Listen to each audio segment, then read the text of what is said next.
In my time as a Uniting Church minister, there have been several really contentious debates. One of them was around the ordination of women to the ministry. Another one was around baptism, whether it was legitimate to baptise infants or whether only believers should be baptised. And I guess, as everyone knows, we've been having a long-running debate on the questions around sexuality, in particular whether people in same-sex relationships ought to be allowed to be ministers in the church and leaders in the church. That particular argument's been running since about 1982. My congregation in Sydney was suddenly confronted with issues around sexuality. Every congregation gets to choose its own minister, and if a congregation has a conscientious objection to having a minister who's in a same-sex relationship, then that congregation can't be required to accept that minister. They're free to have a minister that suits them.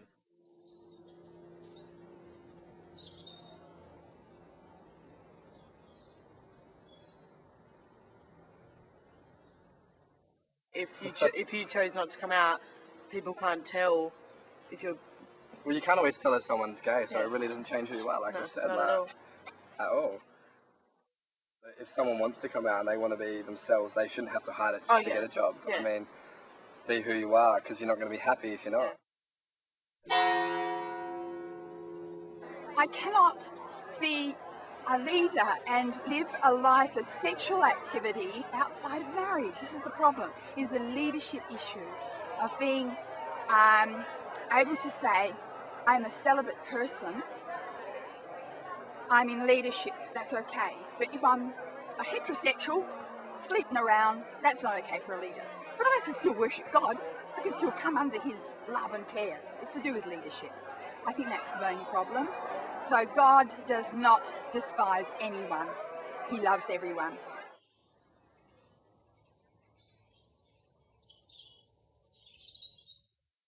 It strikes me as odd that we focus upon the actions of two people rather than upon more important issues like transparency in the relationship. And I think that's true irrespective of whether two people are of the same sex or of different sexes. I think the issue is more about, do we understand what this sexual intercourse means, rather than are we of different sex and does that make it right or not right? There are those who point to the passages and say, this ends the argument. The Bible is clearly opposed to homosexuality. Others say, however, the Bible's always got to be read in the context of its message as a whole, namely the gospel of Jesus Christ. So some people argue, for example, that Christ's call to include the outcast means that knowing what we now do about human sexuality, it's high time we included people with the same-sex orientation in the mainstream of our life.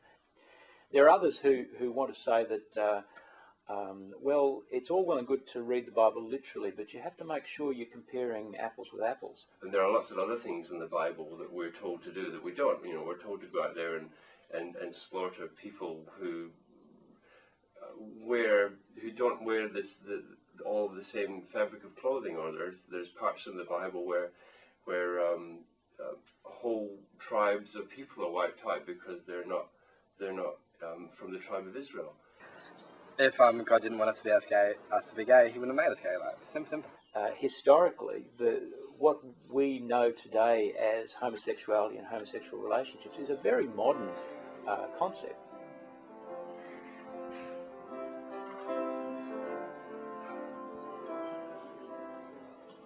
It's only actually in the modern understanding of gayness in Western societies that people tend to identify themselves as being a gay person. One particular example, the Papua New Guinean tribes, where it was mandatory for all boys to have a homosexual relationship with an older man as they passed through puberty, then they would just become married and that was the end of that. Queer theorists accuse the sharp delineation between homosexuality and heterosexuality as being about identifying something that's normative and also performative, and homosexuality is being deviant and not performative, and so therefore it demonizes it in a broader ideological sense. I came out when I was probably about 18 fully, and most people were pretty comfortable with it. Like society is they're really alright with it now. Like everyone's pretty accepting. Now and again you get some people that don't understand, and I guess do make it a little bit difficult. You know, you might get a little bit outcasted, or maybe even some problems with bullying. But it's definitely a lot more. Improved. Yeah, it's improved a lot. It's a lot more accepted. I think that the issue comes within when you're in a position of leadership and you're then influencing other people. Who hasn't sinned? I mean, we need to understand that as well, that it's something that God does forgive, but it's also something we need to try and control, I guess.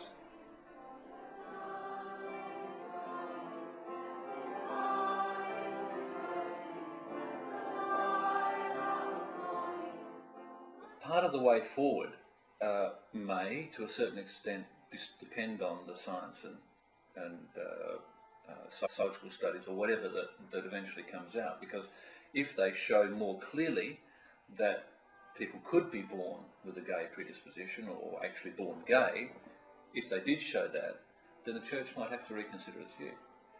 But if they come out the other way, as I think is probably a fair reflection of what the science says now, that people are not generally born gay. There may be factors in cultural upbringing and so on that do influence gayness. But if the science turns more that way, or shows no genetic factors or anything like that, then the church may be reinforced in its traditional view. Probably what's going to happen is that we're just going to get over it and find something else to divide over. I don't think the church is ever going to enjoy the level of unity and unanimity that we aspire to. And as I mentioned before, there have been other issues that have been deeply divisive in the past, and there'll be new ones in the future.